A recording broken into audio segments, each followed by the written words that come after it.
तो आज हम लोग थर्ड लेक्चर ऑफ इलेक्ट्रिसिटी के लिए मिल रहे हैं। लास्ट क्लास में मुझे जैसा ध्यान आ रहा है कि हम लोगों ने कुछ बहुत इंपॉर्टेंट से टॉपिक जैसे ओम्स लॉ, ये काफी इंपॉर्टेंट सा कॉन्सेप्ट था, वो हम लोगों ने पढ़ा था। लेकिन इसका डेरिवेशन कि ये फॉर्मूला जो आप लोग पढ़े हैं V = IR, ये आया कहां से, इसके बारे में आपको कोई जानकारी मैंने नहीं दिया। तो डेरिवेशन ऑफ ओम्स लॉ ये आज हम लोग करते हैं।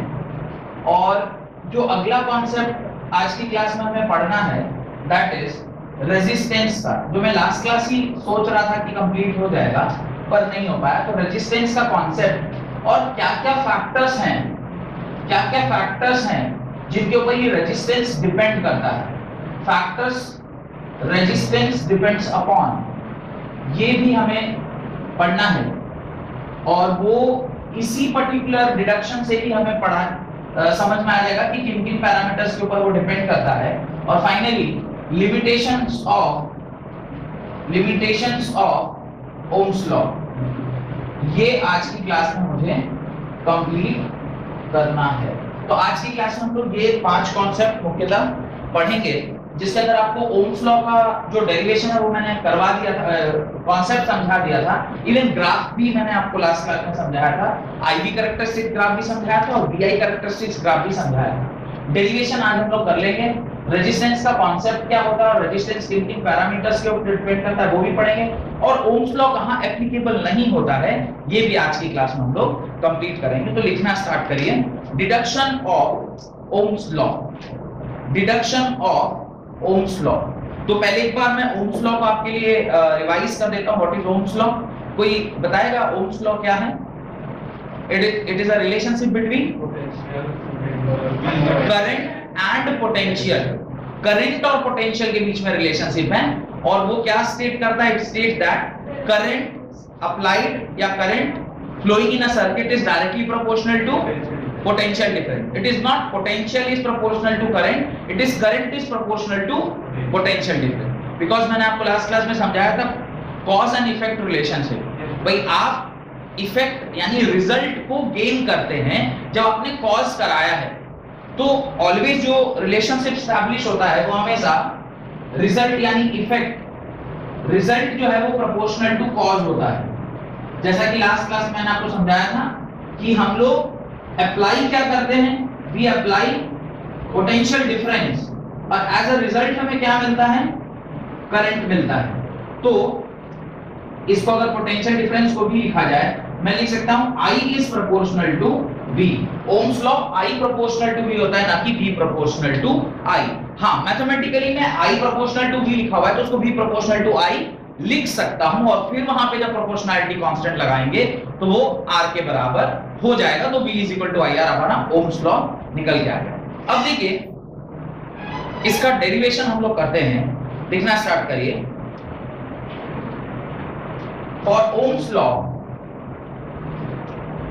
The formula of V = IR, for Ohm's law the formula of V = IR is deduced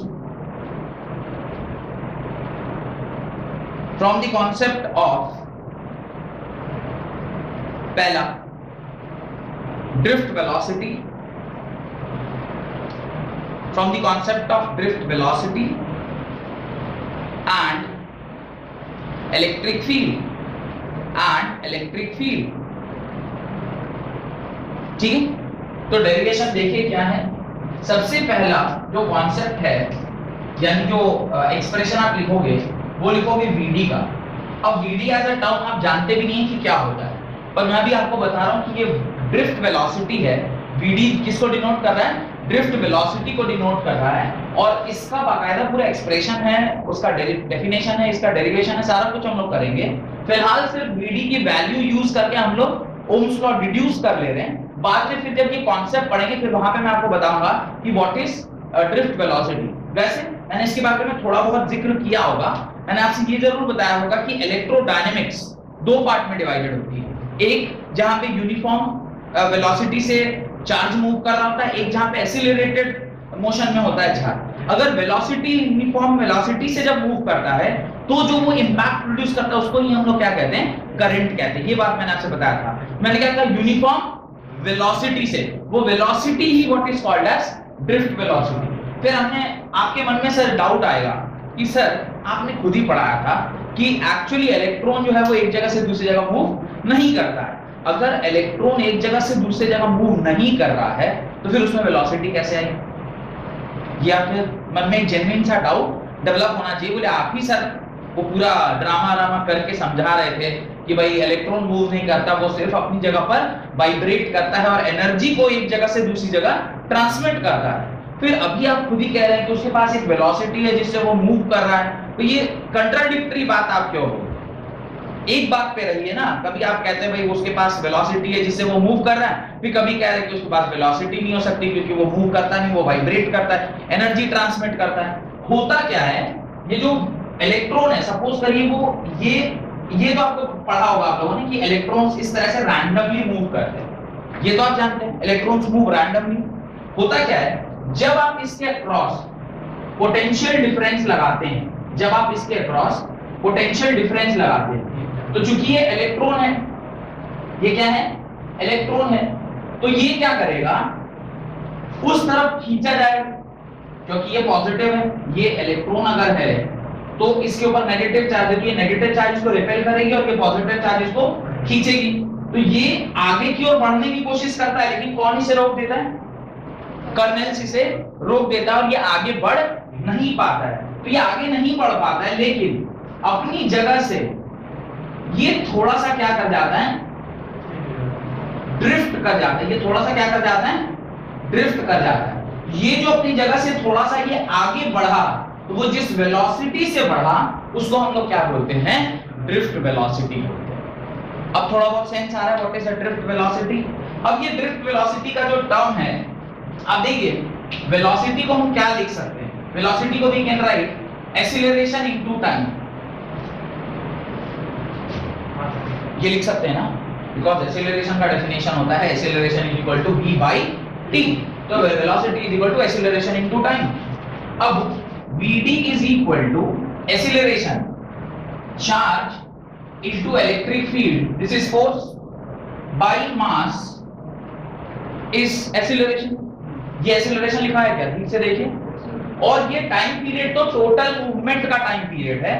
जिस छोटे से टाइम पीरियड में स्लाइटली ड्रिफ्ट किया है उसको हम लोग एक नया टर्म यूज कर रहे हैं, tau. Tau is very small time period, छोटा सा टाइम पीरियड को टाउ बोलते हैं। और अगले स्टेप पे can I write vd is equal to, इस q को मैं इलेक्ट्रॉन लिखूंगा क्योंकि इलेक्ट्रॉन ही यहाँ पे रिस्पॉन्सिबल होता है इसके लिए, तो vd का एक्सप्रेशन ये होगा नहीं होगा। वैसे इसे वापस से एक बार और डेरिवेशन करेंगे हम लोग, vd का डेरिवेशन ये होगा नहीं होगा। vd is equal to drift velocity e into capital E by m into time। ये क्या लिखा हुआ है, velocity is equal to acceleration into time का एक्सप्रेशन लिखा हुआ है। यहां तक कोई डाउट नहीं? अब नेक्स्ट आपने एक और चीज पढ़ा हुआ है, electric field is equal to होता है वोल्टेज बाय लेंथ। ये पढ़ेंगे, ये भी एक्सप्रेशन आपने पढ़ा होगा। इलेक्ट्रिक फील्ड जो होता है वो एक्चुअली आपने ऐसे नहीं पढ़ा था, आपने पढ़ा था v is equal to e dot dl, आपने ऐसा पढ़ा होगा। तो एक ही बात है ना, E डॉट dl है तो E dl यानी वेलोसिटी, इसको इंटीग्रेट करेंगे तो क्या हो जाएगा, कैपिटल L आएगा तो v by L।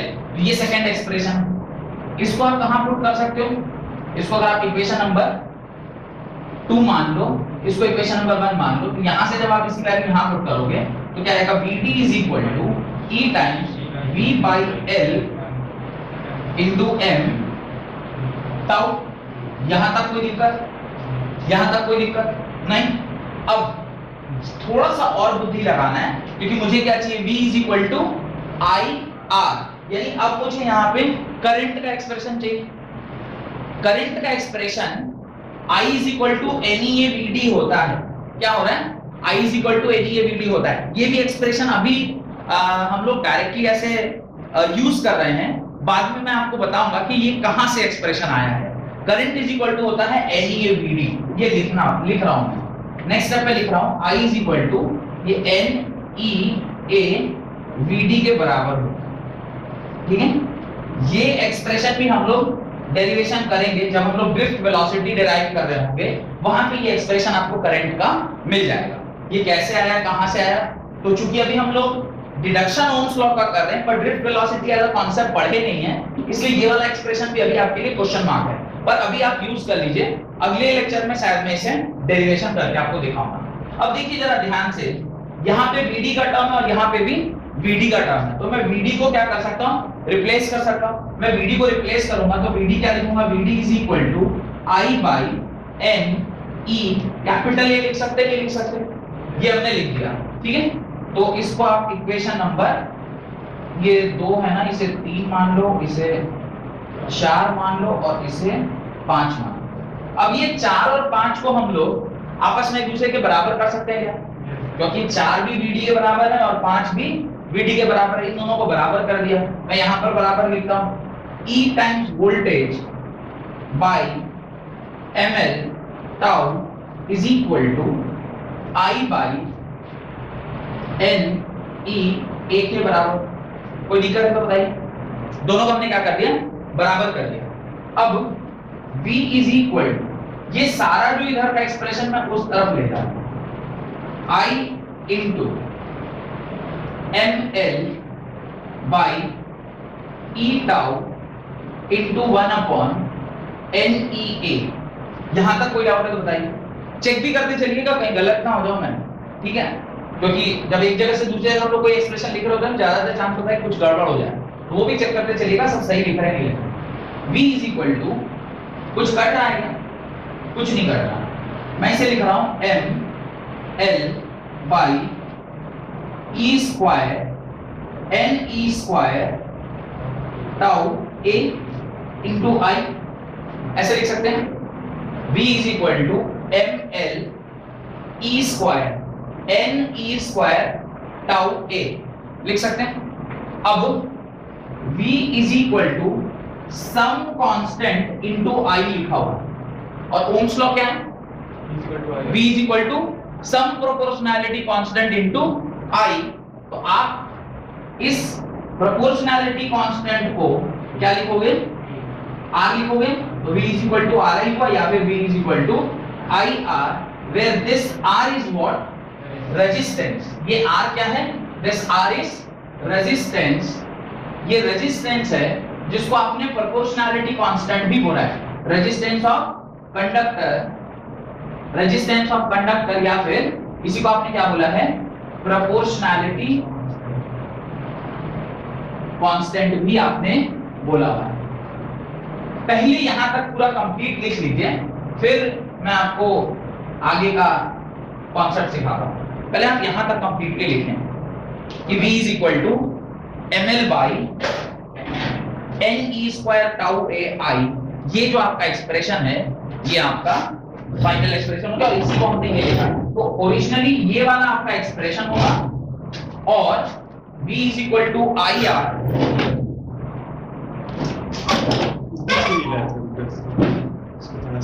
ठीक है, साइड को परम कर दियो।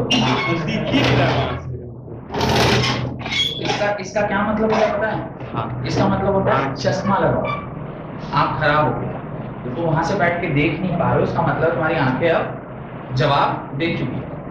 जो नहीं लोगों की 60-70 पे देता है, तुम्हारा अभी से देगा। कोई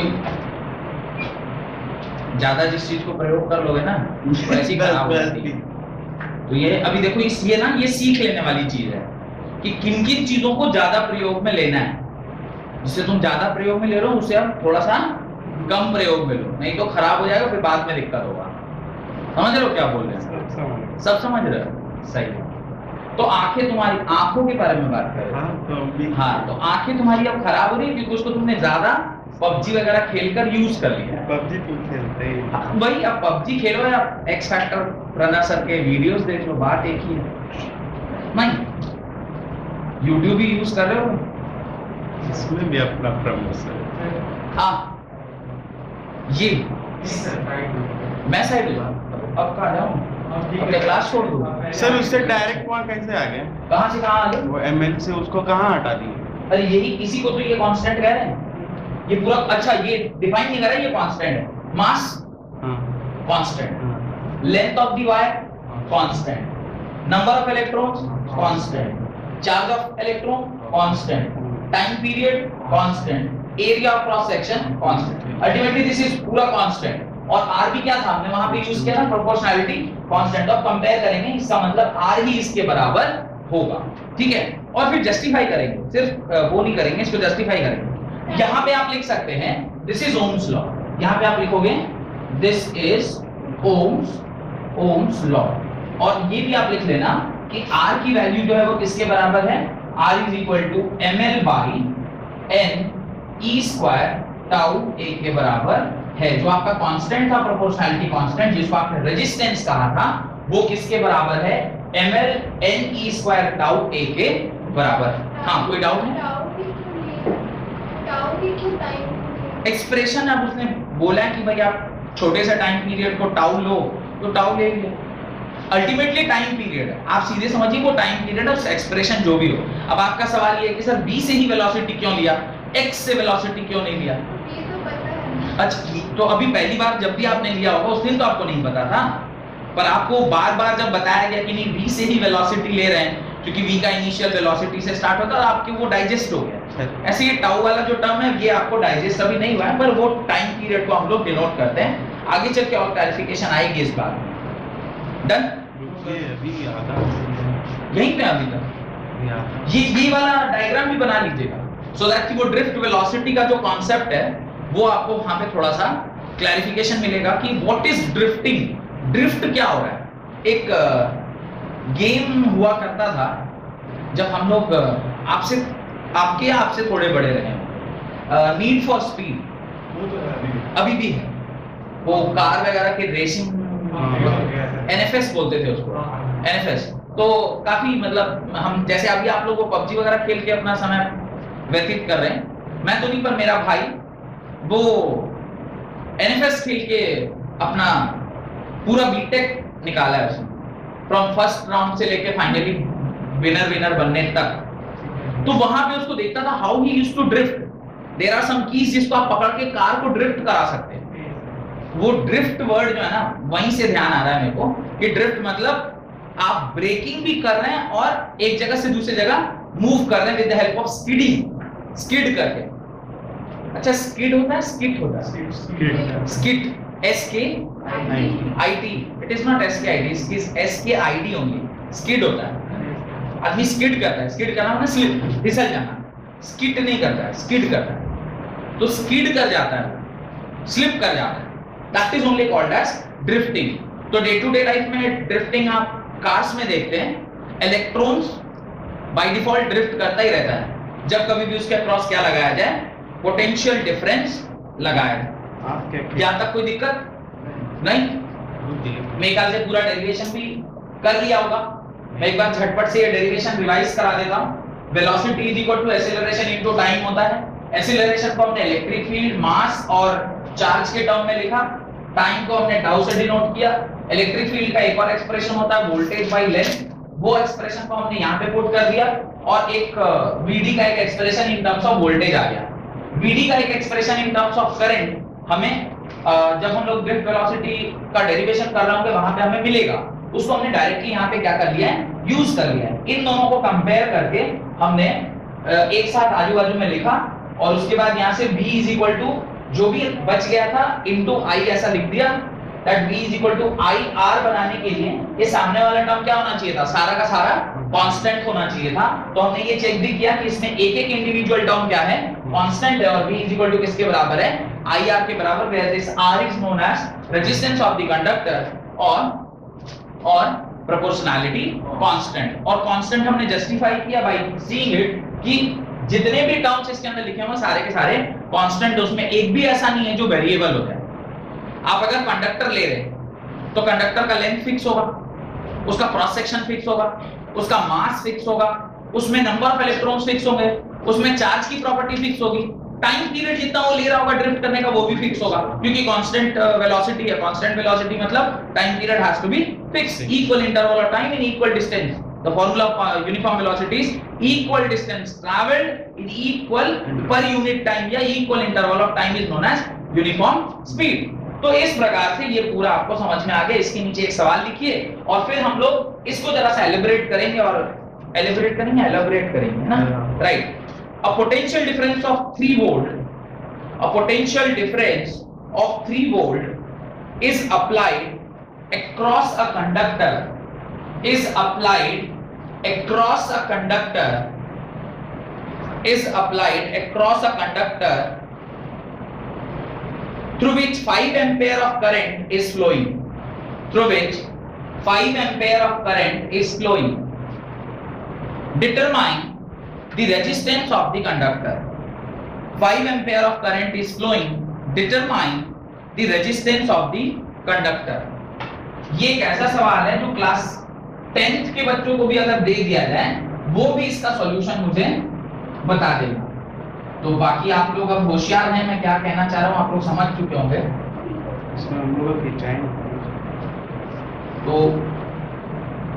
क्या आंसर आ रहा है बताइएगा।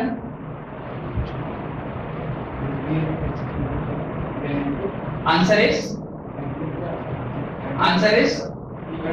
3/5 that is 0.6 वोल्ट आपका, सॉरी 0.6 ओम आपका आंसर आना चाहिए। Ohm is the unit of resistance. तो सॉल्यूशन ऑफ द क्वेश्चन के बारे में अगर बात करूं तो आप सबसे पहले क्या लिखोगे, गिवन क्या क्या दिया हुआ है।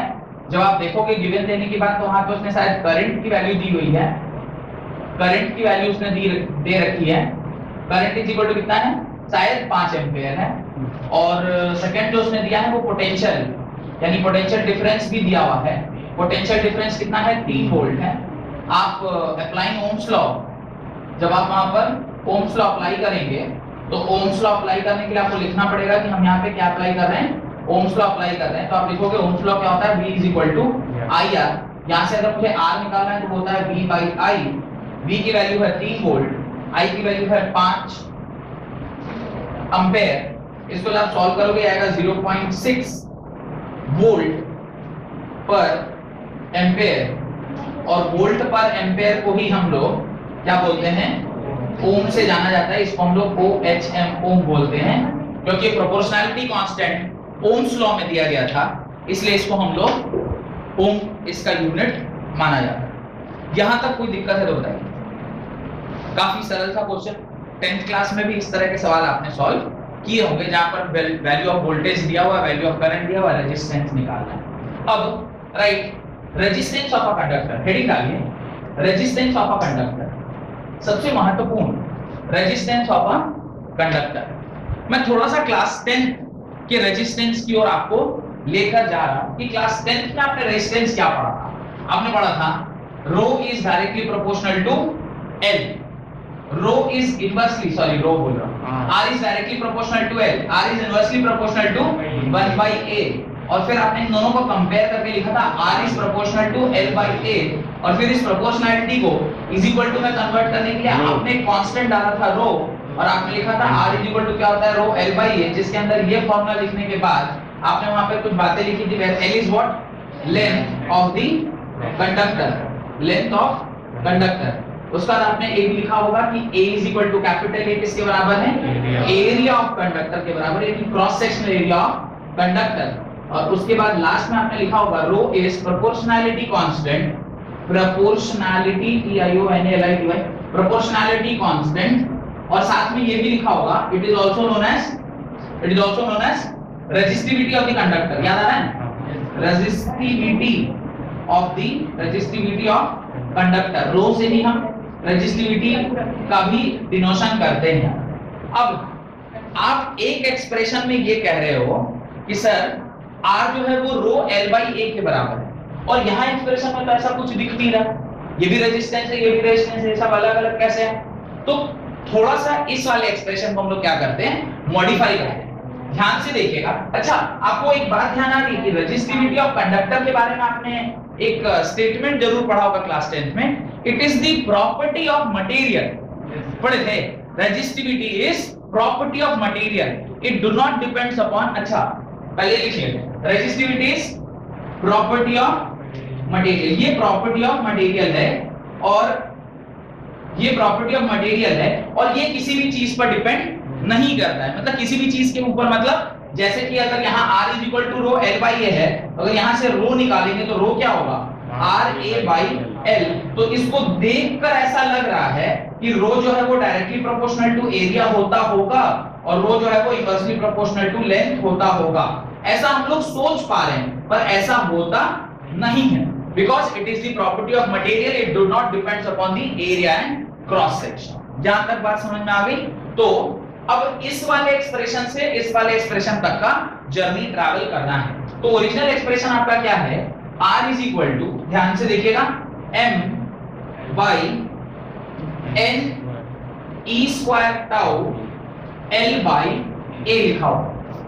थोड़ा सा ध्यान से देखिए, तो ये R is equal to some constant into l by a लिखा है। वायर का लेंथ और वायर का क्रॉस सेक्शन आप चेंज कर सकते हैं, ये दो ऐसी प्रॉपर्टी जिसको आप वेरी करा सकते हैं, पर किसी एक पर्टिकुलर वायर को आप लिए हैं और उसका अगर लेंथ और एरिया कांस्टेंट आप रख लें, आइदर लेंथ और उसका क्रॉस सेक्शन एरिया, तो नंबर ऑफ इलेक्ट्रॉन्स कांस्टेंट रहने वाले हैं, चार्ज ऑफ इलेक्ट्रॉन कांस्टेंट रहने वाले हैं, टाइम पीरियड, क्योंकि वो पर्टिकुलर स्पेसिफिक मेटल का अपना एक स्पीड है जिसमें उसमें ट्रैवल कर रहा है, जैसे सिल्वर फास्टेस्ट इलेक्ट्रॉन ट्रैवल करता होगा क्योंकि उसकी कंडक्टिविटी बहुत ज्यादा है, कंडक्टिविटी ज्यादा है, इसका मतलब उसमें इलेक्ट्रॉन का मूवमेंट सबसे ज्यादा तेज होता होगा। उसके बाद कॉपर, फिर गोल्ड, फिर एल्युमिनियम, लास्ट क्लास ही लिखवाया था, पर आप लोग बहुत इंटेलिजेंट है, सब याद भी रखे हैं, याद रखिएगा, सिल्वर, फिर कॉपर, फिर गोल्ड, फिर एल्युमिनियम, ये चारों मटेरियल में जो मूवमेंट ऑफ इलेक्ट्रॉन है वो वेरी कर रहा होगा, मूवमेंट ऑफ इलेक्ट्रॉन यानी velocity with which the electron is moving, वो वेरी कर रहा होगा, तभी तो उसकी कंडक्टिविटी वेरी कर रही है। कंडक्टिविटी का मतलब होता है कितने स्पीड इलेक्ट्रॉन उसमें ट्रैवल कर रहा है, क्योंकि जितना स्पीड इलेक्ट्रॉन ट्रैवल करेगा करस्पॉन्डिंगली उसके उल्टे दिशा में उतना ही करंट उसमें फ्लो करेगा। डन, वही तो रेजिस्टेंस का कॉन्सेप्ट है, रेजिस्टेंस का कॉन्सेप्ट अभी देखते हैं। तो यहां पर R इज इक्वल टू ये एक्सप्रेशन L बाई A आया, इस एक्सप्रेशन को मैं क्या कांस्टेंट बोलूंगा, उसी कांस्टेंट को हम लोग क्या बोलते हैं, रो बोलते हैं, जहां पे रो किन किन चीजों के ऊपर डिपेंड कर रहा है, rho is not depend upon length and area, rho is dependent upon mass of the substance, rho is dependent upon number of free electrons, rho is dependent on charge of the electron and rho is dependent on the time period। ये चारों के चारों जो property है, ये किसकी property है, it is the property of material, ये उस मटेरियल की प्रॉपर्टी है जिसमें आप रेजिस्टेंस निकाल रहे हैं, मास भी उसकी अपनी प्रॉपर्टी होगी, उसके बाद नंबर ऑफ इलेक्ट्रॉन्स भी उसकी अपनी प्रॉपर्टी, क्योंकि material to material number of electron vary करता है, नंबर ऑफ फ्री इलेक्ट्रॉन्स कितने होंगे वो n है, इस चार्ज, ये तो पूरा पक्का कांस्टेंट है, और टाइम पीरियड, पर्टिकुलर मेटल का टाइम पीरियड क्या होता है, फिक्स होता है। तो ये वाली चीज जो है वो इस पर्टिकुलर एक्सप्रेशन के बराबर, यहीं से R is equal to rho L by A का जो एक्सप्रेशन है वो आया। तो अगर आपसे कोई सवाल पूछे what are the parameters on resistivity is dependent, तो आपका आंसर क्या होगा, resistivity depends upon directly on mass, equally on number of free electrons, charge of electron and time period. Done, ये सारी चीजों को लिखने से पहले आप रेजिस्टेंस का डेफिनेशन लिखो, right. It is defined as the ratio, it is defined as the ratio of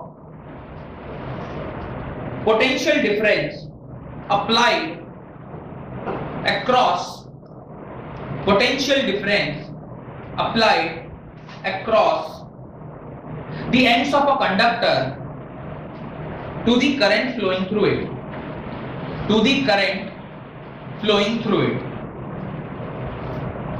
to the current flowing through it। तो ये पोटेंशियल डिफरेंस और करंट का ratio, that is R is equal to, उसके नीचे आप लिखें that is R is equal to V by I। ये तो आप जानते ही हैं कि R किसके बराबर होता है, V बाई A। अभी जो हमने सवाल बनाया था वो इसी फॉर्मूले पर बनाया था, तो उसके नीचे लिखें the SI unit of resistance is, the SI unit of resistance is, the SI unit of resistance is ohm, OHM, ohm, OHM, ohm, OHM, ohm, और उसको इस पर्टिकुलर साइन से डिनोट करिएगा, कहीं तो मैंने अभी लिखा था, मिटा भी दिया, तो इसको इस साइन से डिनोट कर लीजिएगा, OHM इज ओम, और इसको इस साइन से, कई बार इसको ओमेगा भी बोलते हैं, this will be called as omega, is it? No, no. Omega नाम की एक कंपनी है जो घड़ी बनाती है, it is a Swiss watch. उसका जो घड़ी का जो वो है लोगो, वो इसी का लोगो है, उसको ओमेगा वॉच बोलते हैं। काफी महंगी घड़ी आती है, कुछ कुछ महंगी घड़ियों के मालिक आप भी हैं। टी-शॉर्ट एक बहुत अच्छी कंपनी है। टी-शॉर्ट की घड़ियां स्टार्ट ही होती है 50-60 हजार से। टी-शॉर्ट काफी महंगी कंपनी है, और जो घड़ी आप लोग मेरी हाथ में देख रहे हैं जो मैं पहनता हूँ वो टी-शॉर्ट की है। काफी महंगी घड़ी रहती है इसकी, अच्छी घड़ी रहती है, सारी चीजें बताती है उसमें, टाइम के साथ साथ और भी कुछ चीजें उसमें पता चलती है। तो ये टी-शॉर्ट की ही घड़ी है, काफी अच्छी घड़ी है। खैर मैं टी-शॉर्ट का प्रचार थोड़ी कर रहा हूँ। आप R = V by ये लिख लिया होगा, उसमें यूनिट आपने ओम लिखा, और ओम यूनिट क्यों आया होगा? क्योंकि ओम्स लॉ की प्रोपोर्शनैलिटी कांस्टेंट में ये एक्सप्रेशन आता है, इसलिए इसे ओम, चूंकि ओम ने ही इसे बनाया है तो अपने ऑनर में उन्होंने अपना ही नाम दे दिया होगा। नहीं होता है, जैसे आप हेनरीज लॉ पढ़े थे तो हेनरी लॉ का जो कांस्टेंट है उसको हेनरीज कांस्टेंट बोलते थे, ऐसे ये ओम्स लॉ में है तो इसका यूनिट जो है वो क्या है? ओम है। डन। उसके नीचे लिखे 1 ohm is equal to 1 ohm is equal to 1 ohm किसके बराबर होगा?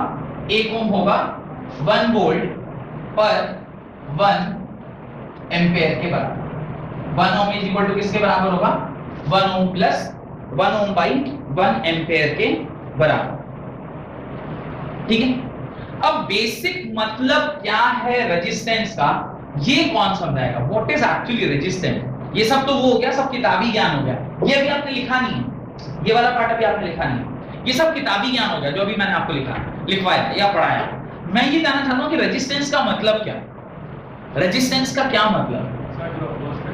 जो अपोज करे, जो अपोज करे। उस लड़की से शादी मत करो। करेंगे सर, ये यही जुनून चाहिए, यही जुनून चाहिए कि मतलब वो पापा कह रहे हैं कि नहीं, मतलब जिससे हम सेलेक्ट करके लाए हैं, she is very beautiful, she is very educated, और उसके साथ सारी वो प्रॉपर्टीज हैं जो एक आइडियल वाइफ है। अपनी वाइफ पर अपनी पसंद रखी अपने पास, मैंने जिसको चुन लिया वो चुन लिया, यही ना? तो वो अपोज कर रहे हैं, डिसीजन ऑफ फादर को अपोज कर रहे हैं। तो पापा का नंबर आपने दिया नहीं वैसे मेरे को, तो वो दे दीजिए सो दैट कि ये सारी बातें मैं उन तक पहुंचा पाऊं, है ना? ताकि ये सब बताना जरूरी है कि लड़का आपके किस दिशा में बढ़ रहा है, वो जरूरी है। तो रेजिस्टेंस इज ऑल अबाउट आप किसी भी चीज को रजिस्ट कर। अच्छा, लास्ट क्लास में मैं रेजिस्टेंस का वो भी एग्जांपल दे रहा था, आपको सुबह 3 बजे बुला लिया जाए तो वो रेजिस्टेंस है। अल्टीमेटली अगर अंजलि वाले एग्जांपल में जाए तो रेजिस्टेंस क्या है? मैं रेजिस्टेंस क्रिएट करवा रहा था, इनके रास्ते का रुकावट। और ऐसा ही होता है ना, जब जायदाद या एक्स्ट्रा मैरिटल अफेयर या फिर बाकायदा अफेयर का ही केस हो, तो आदमी जो बीच का रोड़ा होता है उसको हटा देता है। अंजलि अगर गलती से भी इस तरह के ख्याल आपके मन में आ रहे मेरे प्रति, तो that was simply an example, मेरे को गलती से भी हटाने की जरूरत नहीं है ना? ऐसा नहीं करिएगा, पता चला सर कभी जा रहे हो गाड़ी से और 2-3 लड़कों को भेज के गिरवा दिए कि पता चला साला बहुत परेशान कर रहा है क्लास में। रेजिस्टेंस इज कि अगर अंजलि अपनी आशिक की ओर जाना चाह रही है, नहीं,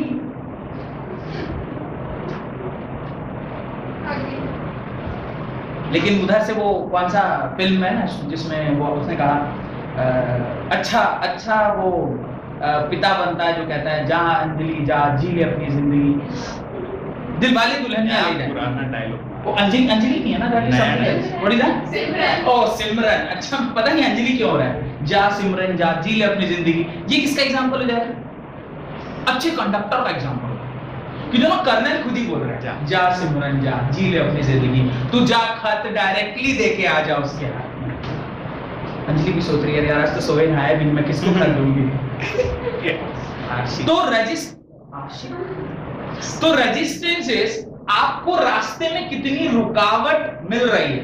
याद रखिएगा, करंट की एक टेंडेंसी होती है, करंट अपने लिए हमेशा वो पाथ सेलेक्ट करता है जहां पे उसको कम से कम रुकावट मिले। रेजिस्टेंस इज जस्ट रुकावट, it is opposition of current. Resistance मतलब करंट को बहने में रोका जाए। इसका एक सबसे अच्छा उदाहरण जो मैं हर साल देता हूं वो है, यहां से जैसे जो लोग YouTube के माध्यम से पढ़ रहे हो वो इस एग्जांपल को ज्यादा लिंक नहीं कर पाएंगे, पर अपने शहर में कुछ एक नाम से आप जरूर लिंक कर पाइएगा। क्या एग्जांपल देता हूं मैं, यहां से मुझे आशियाना ट्रेड सेंटर जाना है, ठीक है। सब लोग यहाँ के जो जमशेदपुर के निवासी हैं ये तो आशियाना ट्रेड सेंटर देखे। मैं जाऊंगा कैसे? मैं अपने एक्स फैक्टर से 4 नंबर रोड से आकाशवाणी से NH होते हुए 4 नंबर। मुझे बताइए मैं गाड़ी कहां तेज चलाऊंगा? आकाशवाणी टू आशियाना और from X factor to Akashvani वहीं तेज चलाऊंगा। रीजन क्या होगा मेरे वहां तेज चलाने का? ट्रैफिक कम, रास्ता बढ़िया और लोगों की आबादी कम। लोगों की आबादी कम होगी तो आपका गाड़ी जो है बड़ा स्मूथली फ्लो करेगा। करंट भी ऐसा ही सिचुएशन ढूंढता रहता है कि कहां पे मेरे को NH मिल जाए ताकि मैं जल्दी से जल्दी क्रॉस कर जाऊं। और यहां से मुझे आकाशवाणी जाने में हो सकता है 15 मिनट से ज्यादा लग जाए, शायद लगता भी होगा। अगर कार से कोई निकले यहां से तो उसको 15 मिनट तो आकाशवाणी जाते जाते लग ही जाए। रीजन, आप थोड़ा सा आगे बढ़े, पता चला 2 गाड़ी इधर से इधर चली गई। फिर आप थोड़ा और आगे बढ़े, पता चला एक लेडीज आके अब स्कूटी से चल रही है, उसका आप हॉर्न लगा रहे हैं लेकिन वो सुन भी नहीं रही। अच्छा तुम हाँ बोलो, चले वुमेन इक्वालिटी वुमेन एम्पावरमेंट सब भूल गए, लड़कियां बैठी मारेगी क्या है? मैं एग्जाम्पल दूं उसमें हाँ भर दे जाओ, दिया कुछ बोल के नहीं। ठीक है, मैंने कहा लड़की चला रही है और बोल रहा है, और ये आप कुछ नहीं बोल रहे उसको, गलत क्या था? अच्छा वो सही है, देख रहे हो, मतलब ये बताना चाह रहा है कि लड़कियों को स्कूटी चलाना नहीं आता। अरे गलत। तो रेजिस्टेंस मतलब जब करंट का रास्ता रुकावटों से भरा हुआ, यानी इलेक्ट्रॉन का जो मूवमेंट है उसको कर्नेल्स क्या कर रहा है? रोक दे रहा है, उसकी स्पीड बढ़ने ही नहीं दे रहा। क्योंकि जितना स्पीड बढ़ेगा, आपको मैंने एक एक्सप्रेशन लिख के दिखाया था, I इज इक्वल टू किसके बराबर था? NEABD के बराबर। यानी ढंग तरीके से देखिए तो N इज व्हाट?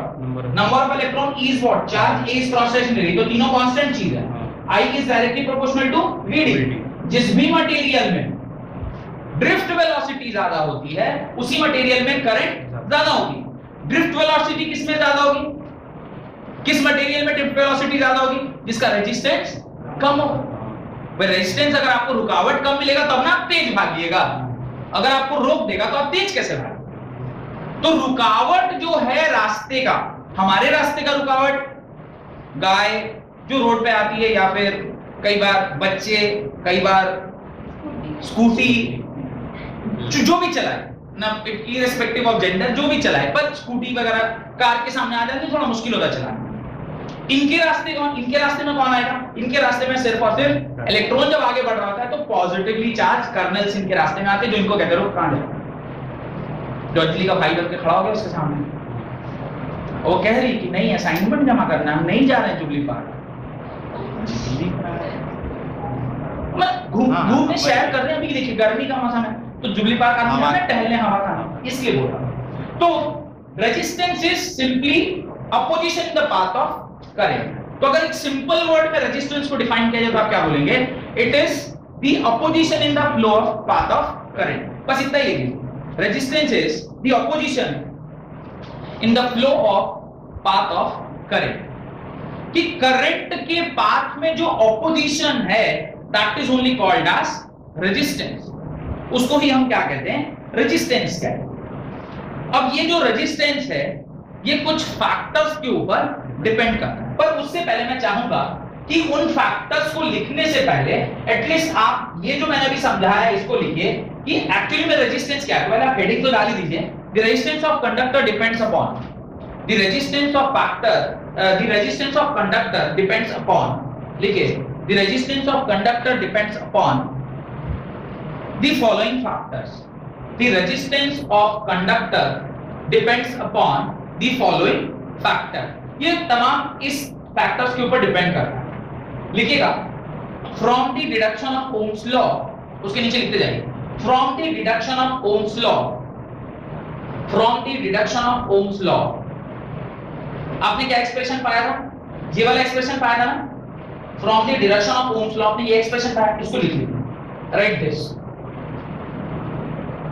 ये वाला लिखिए, R is equal to ml by ne square tau a, ये एक्सप्रेशन आप लिखिए। इसके बाद आप इस एक्सप्रेशन को ऐसे लिखिए जैसे मैंने लिखा है, R is equal to mne tau l by a, इस प्रकार से अगले स्टेप पे लिखिए। ये लिखने के बाद आपको ये दिखाई देगा कि R जो है वो डायरेक्टली प्रोपोर्शनल टू L है, इनवर्सली प्रोपोर्शनल टू A है, और सम कांस्टेंट रो के ऊपर वो डिपेंड कर रहा है। तो आप इसके नीचे ये लिखिए, R is equal to row L by A, इसके नीचे आप ये वाला लिखिए, R is equal to row L by A, और यहां पर आप बताइए कि L क्या है, A क्या है और रो क्या है।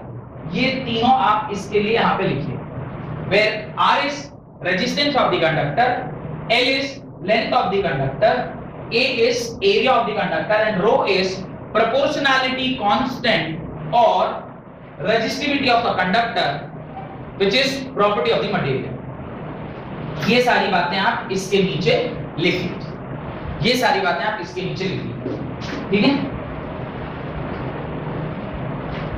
वो लिख लेने के बाद आप ये कंक्लूड कर पाएंगे कि रेजिस्टेंस जो है वो डायरेक्टली किसके प्रोपोर्शनल होता है, L के, इनवर्सली किसके प्रोपोर्शनल होता है, A के, और वहां पर जो प्रोपोर्शनैलिटी कांस्टेंट आता है उसी को हम लोग क्या बोलते थे, रो बोलते थे। फिर उसके बाद आप ये तीन लाइन लिखिए, उसके बाद ये तीन लाइन लिखिए, और तब मैं स्टेटमेंट में ये सारी बातें आपको लिखवाता हूं। तो पहला लिखिएगा, R is directly proportional to L, R is inversely proportional to 1 by A, और इस प्रोपोर्शनैलिटी को जब आपने कंबाइन किया तो R proportional to L by A हुआ, और उस प्रोपोर्शनैलिटी को इज इक्वल टू में बदला तो वो रेजिस्टिविटी रो आई, जिसके बारे में ऑलरेडी हमने डिस्कस कर रखा है, ठीक है।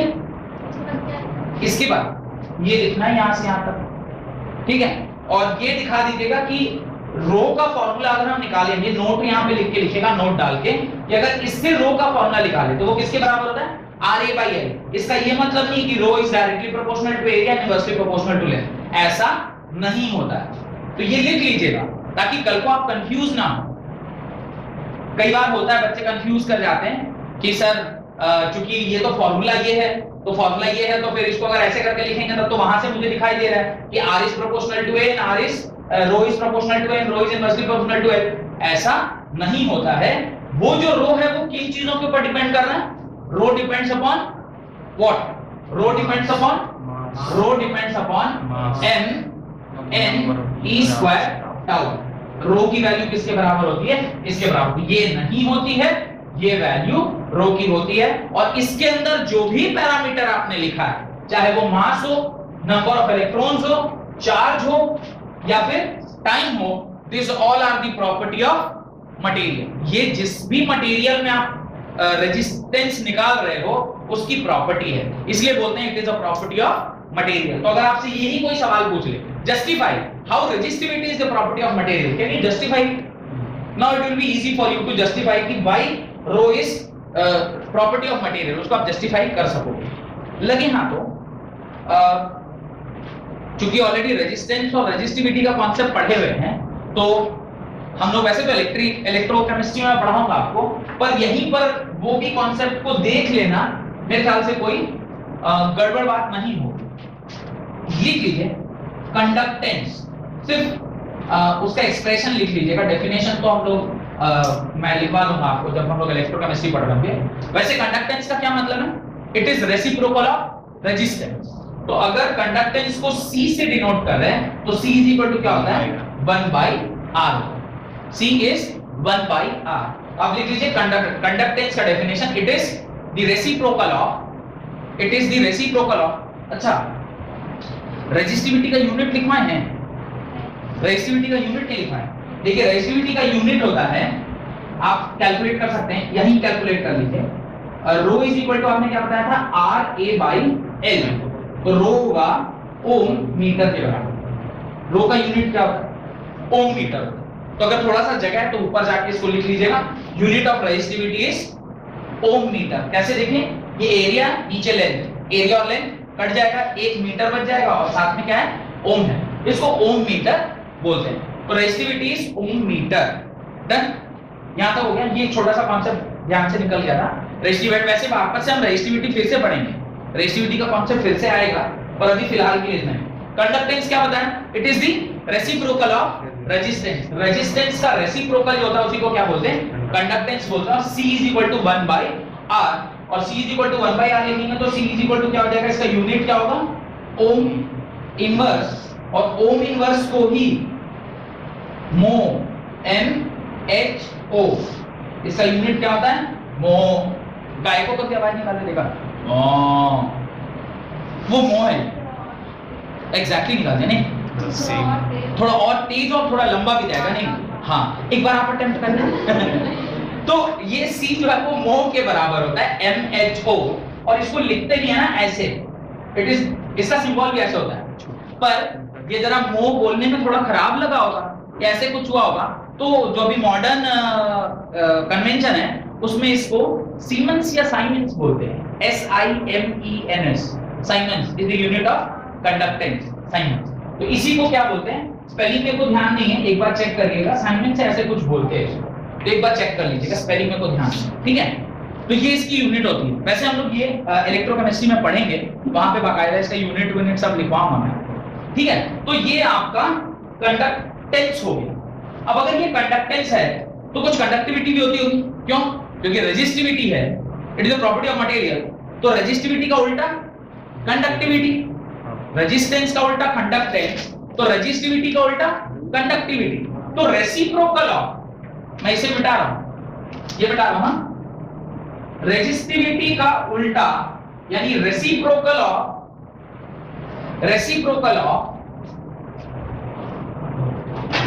कंडक्टिविटी इज रेसिप्रोकल ऑफ, इसको ना सिग्मा से डिनोट करते हैं। सिग्मा इज इक्वल टू होता है 1/ρ, it is reciprocal of resistivity. लिखिएगा कंडक्टिविटी का definition, it is reciprocal of resistivity. तो रेजिस्टिविटी का रेसिप्रोकल, इसको डिनोट कैसे करते हैं, सिग्मा से। ये बड़ी sigma only no, sigma is equal to 1/ρ, और चूंकि ये सिग्मा से डिनोट हुआ है तो 1/ρ मींस 1/ओम मीटर। तो sigma is equal to ohm inverse metre inverse, और ओम इनवर्स को ही क्या बोलते हैं, MHO, मो पर मीटर। तो सिग्मा का यूनिट ये यूज होता था पहले, अब तो सीमेन बाई मीटर या सीमेन पर मीटर यूज करते हैं, ठीक है। तो sigma is conductivity, it is reciprocal of resistivity. तो ये दोनों वर्ड आपस में क्या है, एग्जैक्टली अपोजिट है। रेजिस्टेंस का उल्टा कंडक्टेंस और रेजिस्टिविटी का उल्टा कंडक्टिविटी, ऑब्वियस है। अब इसके जो मैथमेटिकल एक्सप्रेशंस हैं वो भी करस्पॉन्डिंगली ऐसे ही हैं। आप रेजिस्टेंस का फॉर्मूला लिख दीजिए, ρ/L/A। अगर आप चाहेंगे इसको यहाँ पे डिराइव करना तो आप कर भी सकते हैं। C इज इक्वल टू आप क्या लिखोगे, 1/ρ/L/A। तो आप ये क्या हो जाएगा, this implies C is equal to क्या हो जाएगा, A/ρL, और C इज इक्वल टू क्या हो जाएगा, 1/ρ into A/L, और C इज इक्वल टू क्या हो जाएगा, 1/ρ क्या होता है, सिग्मा A/L। तो ये कंडक्टेंस का फॉर्मूला क्या होगा, C is equal to sigma A/L के बराबर। कोई इसमें डाउट है? आसान, आपने C is equal to 1/R, R की जगह क्या लिख दिया, ρL/A। उसको आप A चूंकि डिनोमिनेटर था ऊपर आ गया, तो C is equal to A/ρL। 1/ρ अभी थोड़ी देर पहले आपने क्या देखा, कंडक्टिविटी, तो 1 C is equal to sigma A/L। तो ये आपका एक्सप्रेशन हो गया इसका कंडक्टेंस का।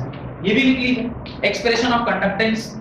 एक्सप्रेशन ऑफ कंडक्टेंस क्या होता है, ये आपका एक्सप्रेशन ऑफ कंडक्टेंस। डन। तो हेडिंग जो हमने डाला था वो क्या डाला था कि ये जो रेजिस्टेंस है वो किन किन पैरामीटर्स के ऊपर डिपेंड करता है। तो पहला लेंथ के ऊपर डिपेंड करता है, दूसरा inversely proportional to cross sectional area. ये दो बातें तो आपको समझ में आ गई। तीसरा और सबसे महत्वपूर्ण, रेजिस्टेंस जो है वो टेम्परेचर के ऊपर भी डिपेंड करता है। नोट डाल के इस बात को लिखिए, नोट डाल के इस बात को लिखिए, the resistance of a conductor depends, the resistance of a conductor depends upon the temperature of the conductor. Resistance जो है वो टेम्परेचर के ऊपर भी डिपेंड करता है। कैसे डिपेंड करता है उसका एक फॉर्मूला है, वो आप लिख सकते हैं। ये बोर्ड पर जो लिखा है मैं उसे मिटा रहा हूं। यह सब इस अभी जो लिखा हुआ है बोर्ड पे, इसमें कहीं कोई डाउट हो, किसी भी प्रकार का कोई भी डाउट आपको? रेजिस्टेंस क्या है, रेजिस्टेंस कहां से आया, रेजिस्टेंस प्रोपोर्शनल टू एल और इनवर्सली प्रोपोर्शनल टू ए कैसे हुआ? वो एक्सप्रेशन से हुआ। कौन से एक्सप्रेशन से? Deduction from the Ohm's law में जो कांस्टेंट वाला टर्म था वहीं से ही आया है। पर 10th में आप क्या पढ़े थे? 10th में सीधे आपको बता दिया गया था। क्या बताया गया था? R is directly proportional to L, R is inversely proportional to A, R is proportional to L by A। उस प्रोपोर्शनैलिटी को इक्वल टू बदलना है तो आप रो लिख लो। ये आपको 10th में पढ़ाया गया था। अभी आपको क्या पढ़ाया गया? R का एक्सप्रेशन होता है ml by n e square tau A के बराबर। वहां से फिर हमने देखा कि R some constant by L by A के बराबर होता है। वहां से मुझे पता चला कि R जो है वो A के proportional, inversely proportional to area है, और एक प्रॉपर्टी ऑफ मटेरियल जिसको हम लोग रेजिस्टिविटी बोलते हैं उसके ऊपर भी डिपेंड करता है। तो कुल मिला के 4 पैरामीटर्स हैं जिसके ऊपर रेजिस्टेंस डिपेंड करता है। पहला लेंथ, दूसरा क्रॉस सेक्शनल एरिया, तीसरा टेम्परेचर और चौथा resistivity.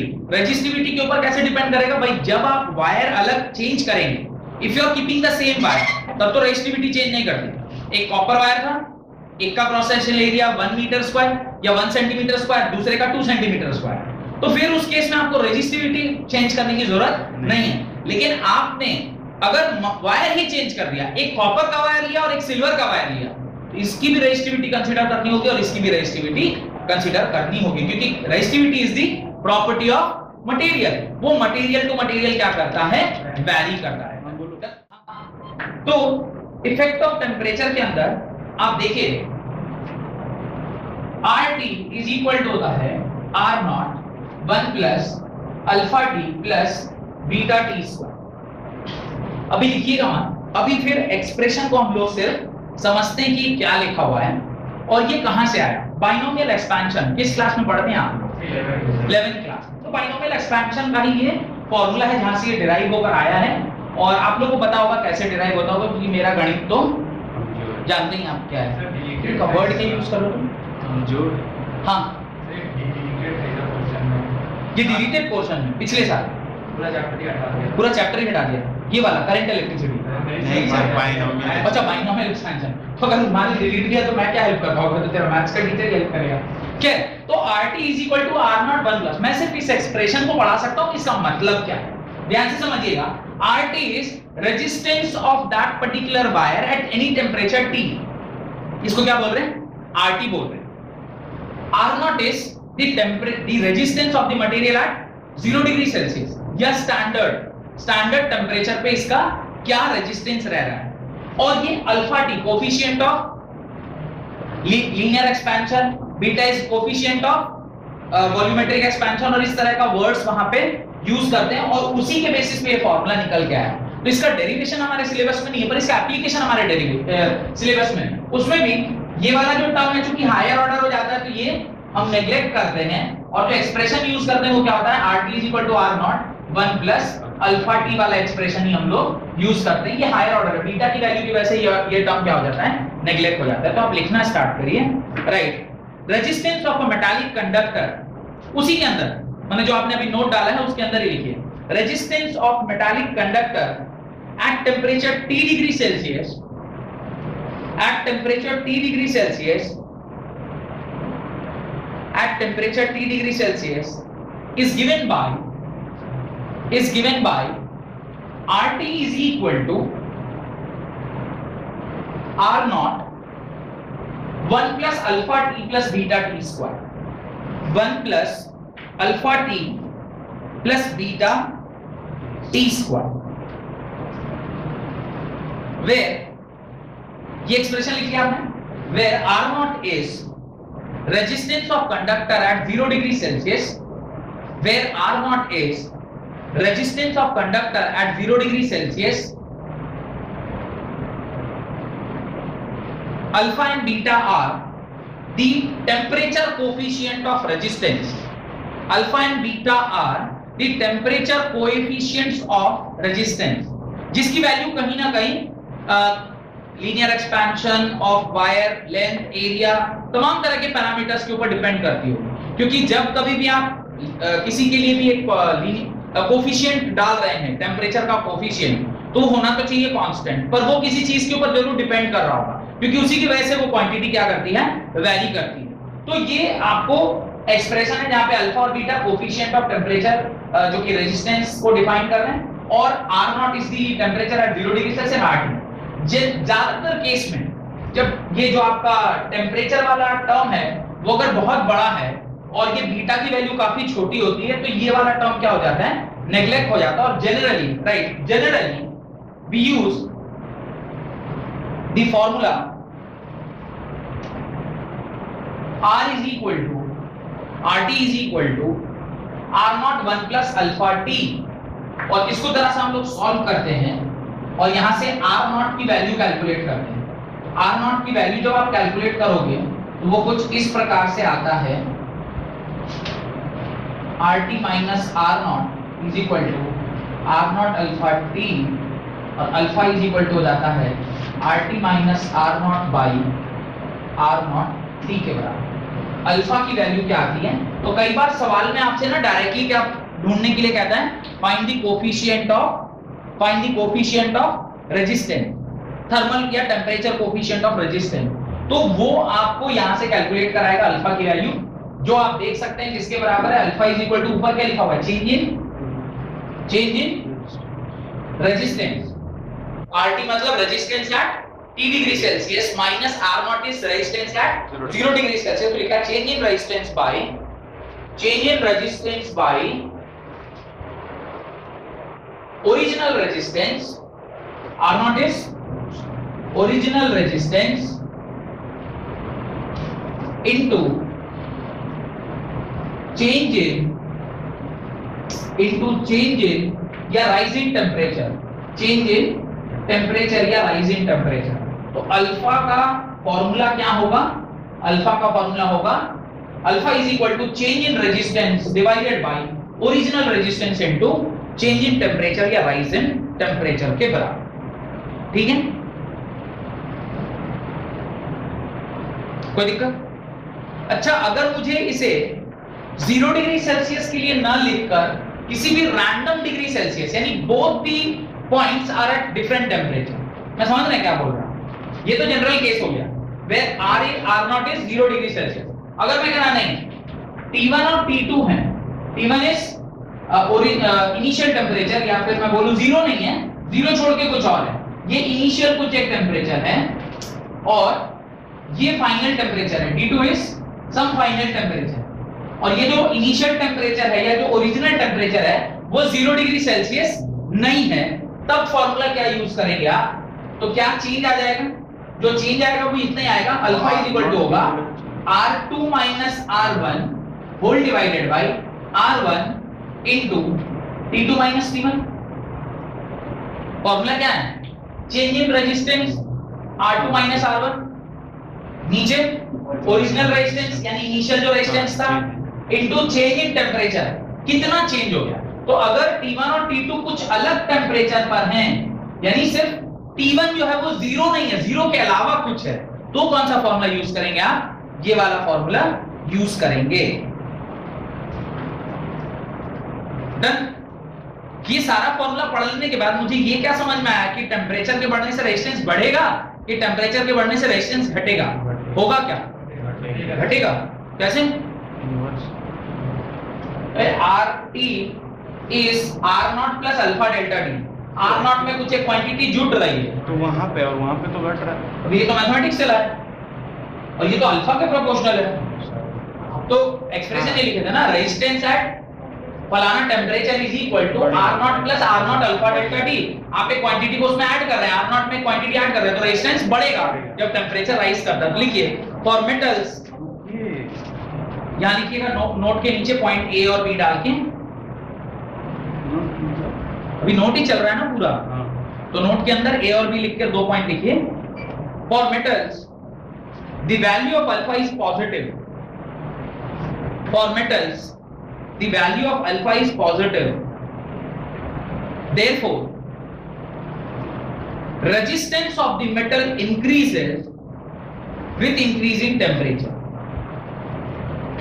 For metals the value of alpha is positive, therefore resistance of the metal increases with increasing temperature. कोई दिक्कत नहीं? यानी आप एक स्टेटमेंट क्या ध्यान रख रहे हैं, कंडक्टर्स के लिए टेम्परेचर के बढ़ने से रेजिस्टेंस बढ़ता है, ठीक है। बहुत बहुत बहुत इंपॉर्टेंट लाइन जो दूसरी line, second point, for insulators and semiconductors, ये बहुत इंपॉर्टेंट है, खास करके नोट के अंदर लिखवा रहा हूं तो ऐसे भी इंपॉर्टेंट है, और ये वाली लाइन बहुत ज्यादा इंपॉर्टेंट है क्योंकि ये आपको असर्शन रीजन सॉल्व करने के काम आएगा, प्लस कुछ जो टेक्निकल ट्रिकी क्वेश्चन होते हैं उसको भी सॉल्व करने में काम आएगा। क्या वो क्वेश्चन भी मैं डिस्कस कर लूंगा अभी आपसे, right. Second point, for insulators and semiconductors, for insulators and semiconductors the value of alpha is negative, for insulators and semiconductors the value of alpha is negative। अब मुझे बताइए अगर अल्फा की वैल्यू नेगेटिव है तो वो आर नॉट में से कोई चीज बढ़ रही होगी, आर नॉट में से कोई चीज घट रही होगी, घटेगी। तो यानी जो आपका ओरिजिनल रेजिस्टेंस था उससे फाइनल रेजिस्टेंस क्या हो गया, घट गया। अगर घट गया तो टेम्परेचर के बढ़ने से रेजिस्टेंस क्या हो जाएगा, घट जाएगा। तो याद रखिएगा सिर्फ कंडक्टर्स के लिए अल्फा की वैल्यू चूंकि पॉजिटिव होती है तो टेम्परेचर के बढ़ने से रेजिस्टेंस भी क्या करता है, बढ़ता है। वेयरएज इंसुलेटर और सेमीकंडक्टर्स के केस में जब आप टेम्परेचर को बढ़ाते हैं, चूंकि अल्फा की वैल्यू नेगेटिव है तो टेम्परेचर के बढ़ने पर रेजिस्टेंस क्या हो जाएगा, घट जाएगा। तो इस बात को कंप्लीट करिए। Therefore resistance decreases with rising temperature. In the third case, in case of alloy क्या है, मिक्सचर ऑफ मेटल्स या नॉन मेटल्स का भी alloy हो सकता है ना, मेटल्स एंड नॉन मेटल। तो जब आप मेटल्स एंड नॉन मेटल्स को मिक्स करके कुछ एक नया चीज बनाते हैं, that is alloy।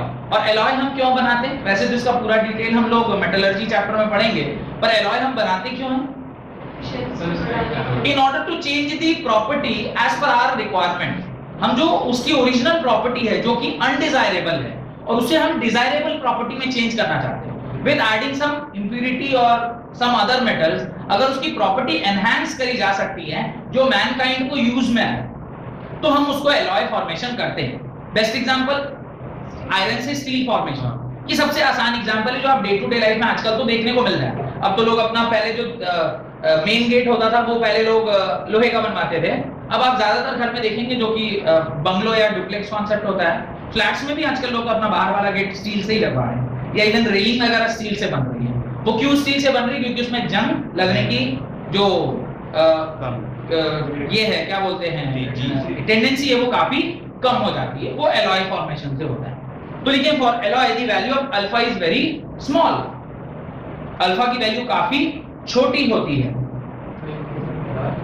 For alloy, the value of alpha is very small. Full stop. The value of alpha is different at different temperature. The value of alpha is different at different temperature. Value of alpha is different at different temperature. तो value of alpha जो है वो varying है, वो constant नहीं है। इसीलिए alloy जो बनाते हैं हम लोग उसमें आप मिक्सचर को वैरी करते रहते हैं, यानी कॉम्पोजिशन चेंज करते रहते हैं।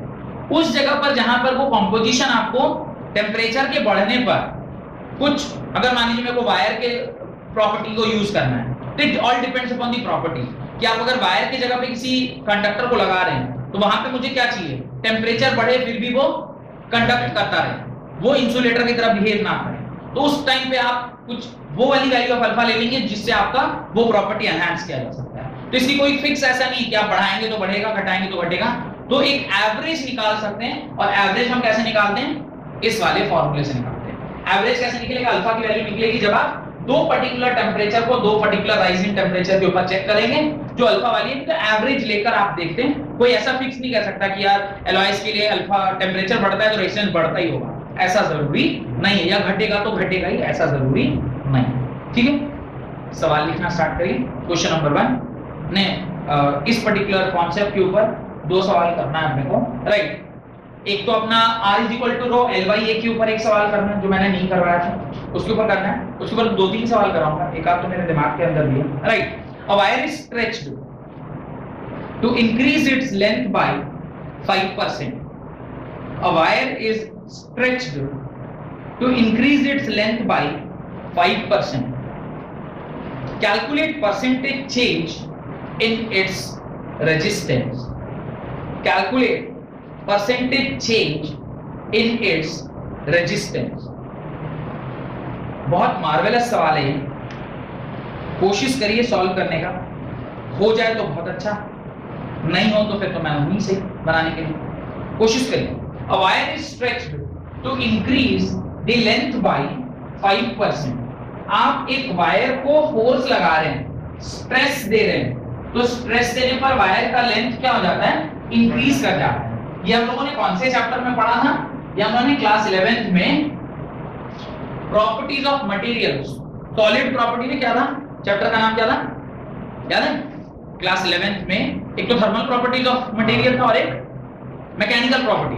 मैकेनिकल प्रॉपर्टी के अंदर stress strain, stress strain curve, वहां पे linear expansion, surface expansion, volumetric expansion, फिर बल्क मॉडुलस, फिर स्ट्रेन, तो फिर उसमें भी 3 प्रकार के स्ट्रेन सब पढ़ा हुआ। उसी का एप्लीकेशन आज हम लोग चेक कर रहे हैं कि जब कभी भी किसी वायर को आप स्ट्रेस देकर उसके लेंथ को 5% से इंक्रीज कर देंगे तो what will be the change in the resistance, resistance में कितने का चेंज आएगा। तो चेंज इन रेजिस्टेंस कैसे कैलकुलेट करते हैं वो सबसे पहले आपको सोचना चाहिए कि what is the formula for change in resistance. Change in resistance निकालने के लिए final resistance minus initial resistance by initial resistance. भाई चेंज तो हमेशा ऐसे ही करता है।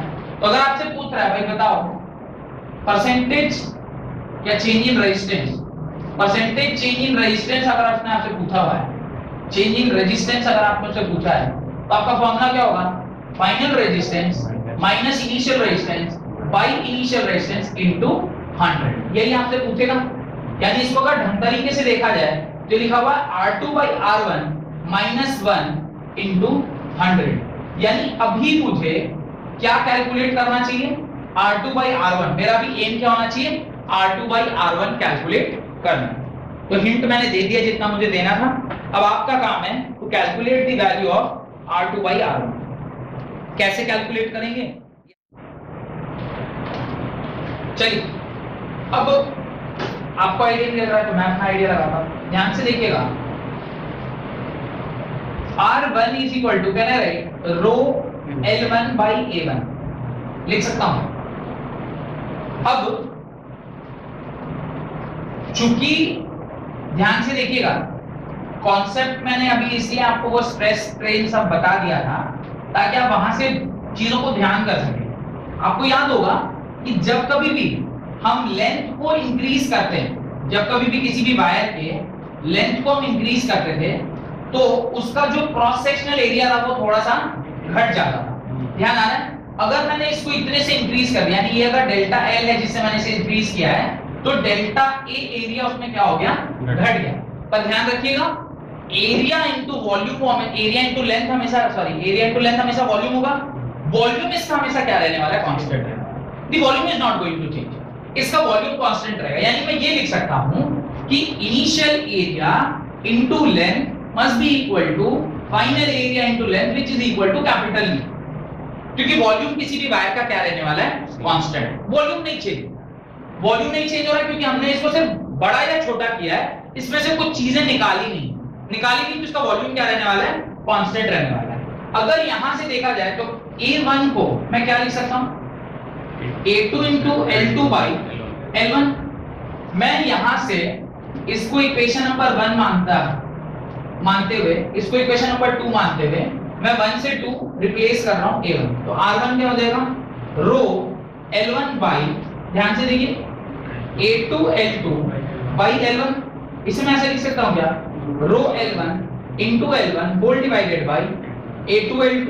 ध्यान से देखिए इसको मैं ऐसा लिख सकता हूं क्या, rho L1 whole square by volume, यानी R1 जो है वो directly proportional to L1 square. ये दिखाई दे रहा है, R1 जो है वो directly proportional to L1 square. तो अगर यही काम R2 के लिए भी किया जाएगा तो वहां से आप क्या लिखोगे, R2 is equal to L2 का होल स्क्वायर। आपको क्या रेशियो चाहिए, R2 बाई R1, क्या करोगे, डिवाइड दे दोगे। तो मैंने उल्टा लिख दिया है, तो आपको पहले सीधा लिख के उसके बाद डिवाइड करना होगा, है ना। तो दो इक्वेशन मान लिए थे, तो इसको 3 मान लीजिए और इसको 4 मान लीजिए, लिखिए डिवाइडिंग इक्वेशन 4 बाई इक्वेशन 3, और तब जो आएगा वो आप क्या लिखोगे, L2 whole square by L1 whole square. अब L2 क्या कर दिया आपने, L2 को आपने चेंज किया ना, 5% इंक्रीज कर दिया। तो L2 जो है वो क्या हो गया अभी 5% का इंक्रीज। तो आप क्या लिखोगे, L2 को L1 प्लस 5% ऑफ L1 का whole square whole divided by L1 square, ये लिखोगे ना, क्योंकि इंक्रीज कितने का है, 5% का। वह इंक्रीज 5% का ये हुआ ना, पहले L1 था, आपने उसको 5% से इंक्रीज करके क्या कर दिया, L2 कर दिया, ये लिख दिया। अब इसको सॉल्व कीजिए और जो आंसर आ रहा है बताइए क्या आंसर आ रहा है।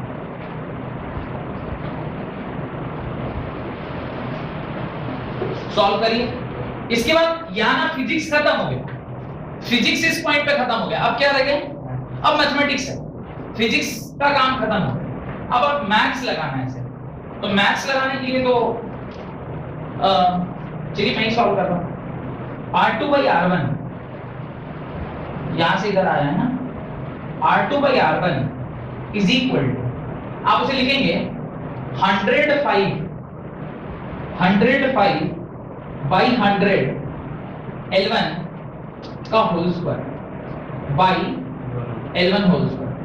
ये 21 बाई 20 लिखा हुआ, ठीक है, ये क्या लिखा हुआ 21 बाई 20, ध्यान से देखिएगा 21 बाई 20 L1 स्क्वायर, और ये क्या हो जाएगा 441 बाई 400, ये हो जाएगा 441 बाई 400, और नीचे भी आ जाएगा L1 स्क्वायर, ये और ये कैंसिल।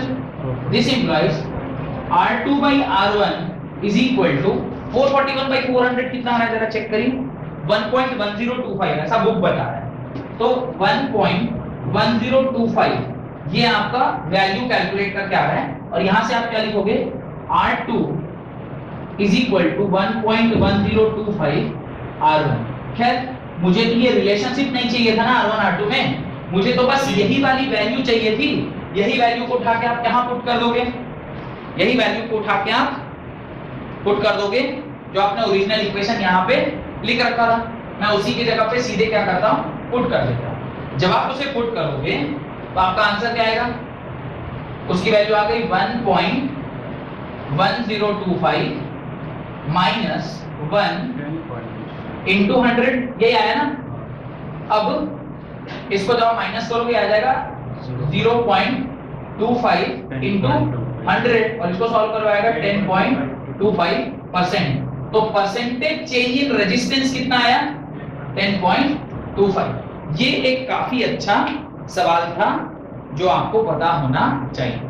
आप समझ सकते हैं कि 10th में जो आपने सवाल कराया था, ध्यान आ रहा है आपने 10th में कैसा सवाल किया था, when the length is increased by length is doubled, area is reduced, find the change in resistance, ऐसा सवाल आपने किया था 10th में। थोड़ा उसमें जो थोड़ा अच्छा सवाल था, जो 10th का सबसे अच्छा सवाल था वो ये था कि आप करते थे if the radius is increased by 2, माने radius is doubled, तो फिर वहां पे थोड़ा सा जो बुद्धिमान बच्चा रहता था उसको ध्यान आता था कि चूंकि रेडियस डबल कर रहा है और क्रॉस सेक्शन एरिया जो सर्कुलर होता है, तो फिर आप पाई आर स्क्वायर वाला फॉर्मूला लगाते थे, फिर पाई आर, ध्यान आ रहा है थोड़ा बहुत। ये जो एरिया वाला सवाल है ना, ये आपके एनसीईआरटी में दिया हुआ है, जो भी मैंने कहा ना एरिया वाला, रेडियस डबल कर दिया गया है, तो बताइए क्या इंपैक्ट आएगा, ये आपको एनसीईआरटी में दिया है। ये एनसीईआरटी का नहीं है, पर इसी लेवल के सवाल आपको अब मिलेंगे। आप इससे नीचे के स्तर का सवाल ढूंढ रहे हैं, मतलब आप 10th क्लास के सवाल को देख रहे हैं, अभी आप 12th क्लास के सवाल को सॉल्व किए, तो इस लेवल पे ही क्वेश्चन आपको मिलेगा अब, ठीक है। एक और सवाल जो कि कोफिशिएंट ऑफ थर्मल एक्सपेंशन, या मैं बोलूं कोफिशिएंट ऑफ थर्मल रेजिस्टेंस या टेम्परेचर कोफिशिएंट ऑफ रेजिस्टेंस के ऊपर अगला सवाल लिखिए, इसका आंसर है 10.25। कोई डाउट है इस सवाल में तो पूछिए, मेरे ख्याल से होना नहीं चाहिए, राइट। अगला सवाल लिखें, a silver wire घर में कर लेना, a silver wire has a resistance of 2.1 ohm at 27.5 degrees Celsius. A silver wire has a resistance of 2.1 ohm at 27.5 degrees Celsius and a resistance of 2.7 ohm at 100 degrees Celsius. मैं वापस से question repeat कर रहा हूं, a silver wire has a resistance of 2.1 ohm at 27.5 degrees Celsius and a resistance of 2.7 ohm at 100 degrees Celsius. Determine the temperature coefficient of resistivity of silver. Determine the temperature coefficient of resistivity of silver. आपको silver की alpha की value निकालनी है। You have to find the value of alpha for silver. तो silver के लिए alpha की value निकालिए, काफी आसान, वैल्यू सारे दिए हुए हैं, आपको सिर्फ पुट करना है और वहां से उसका आंसर निकाल के लाना है। तो ये सवाल में ये जो पर्टिकुलर क्वेश्चन मैंने अभी बताया था, इसको मिटा रहा हूं। जो मैंने लास्ट में एक फॉर्मूला लिखवाया था ना, ध्यान करिए, जहां पे दोनों अलग अलग टेम्परेचर दिए हुए हैं, वही वाला फॉर्मूला आपको यूज करना होगा in order to solve this problem, है ना।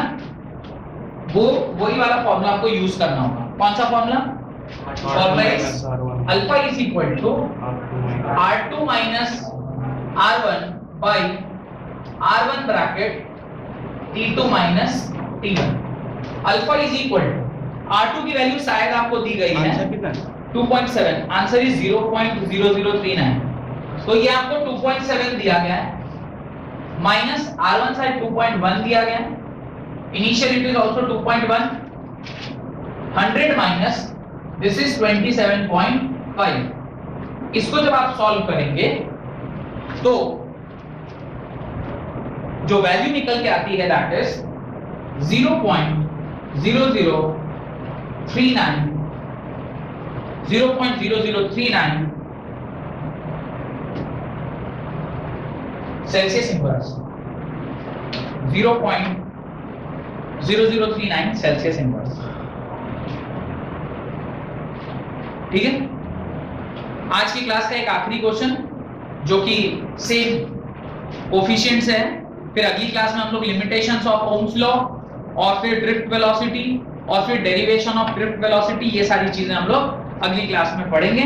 इस सवाल को करिए, फिर आज की क्लास को खत्म करते हैं, right. A room temperature 27 degree Celsius at room temperature, ये वाला समझ में आया ना किसी को? ये सबको ये समझ में आ गया? कोई ऐसा जिसको ये वाला क्वेश्चन डाउट? ये काफी आसान क्वेश्चन, राइट। ये वाला खुद से बनाइए जो अभी देगा, ये अच्छा सवाल। At room temperature 27 degree Celsius the resistance of a heating element is 100 ohm. At room temperature 27 degree Celsius the resistance of heating element is 100 degree Celsius, 100 ohm. The resistance of a heating element is 100 ohm. What is the temperature of the element? What is the temperature of the element if the resistance is found to be 117 ohm, 117 ohm? At room temperature 27 degrees Celsius, the resistance of heating element is 100 ohm. What is the temperature of the element if the resistance is found to be 117 ohm? Given that the temperature coefficient of material, given that the temperature coefficient of material of the resistor is 1.70 into 10 raised power minus 4.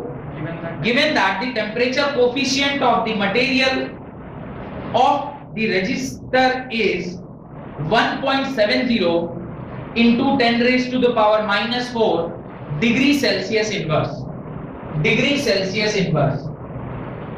तो इस बार आपसे alpha की value दी गई है, आपसे इस बार क्या पूछ रहा है वो, इस बार आपसे T पूछ रहा है, यानी फाइनल टेम्परेचर पूछा जा रहा है। तो फॉर्मूला तो अभी भी हम लोग वही लगाएंगे, alpha is equal to R2 minus R1 whole divided by R1 bracket T2 minus T1। Alpha की value 1.70 into 10 raised power minus 4 is equal to 1.70 into 10 raised power minus 4 R1 और R2 ये आपको 117 117 minus 100 दिया हुआ है, whole divided by 100 into T2 minus 27 degree Celsius पे ये हुआ है। आंसर तो कुछ बड़ा सा होगा, उसको सॉल्व करना होगा। इस एक्सप्रेशन से आपको क्या निकालना है, T2 निकालना है। यहाँ पे एक ही अननोन है जो आप नहीं जानते, दैट इज T2। इस T2 को आपको कैलकुलेट करना है और T2 जो निकल कर आता है वो है 1027 degree Celsius. T2 is equal to 1027 degree Celsius, ये आपका आंसर होगा। बस एक्सप्रेशन ध्यान रखिएगा कैसे कैलकुलेट हुआ है, बाकी ये तो मैथमेटिक्स है, इसको आप सॉल्व कर लीजिएगा, जो आंसर आएगा वो 1027 डिग्री सेल्सियस आपका फाइनल आंसर आएगा। ठीक है, होप कि जो मैं पढ़ा रहा हूं समझ में आ रहा है।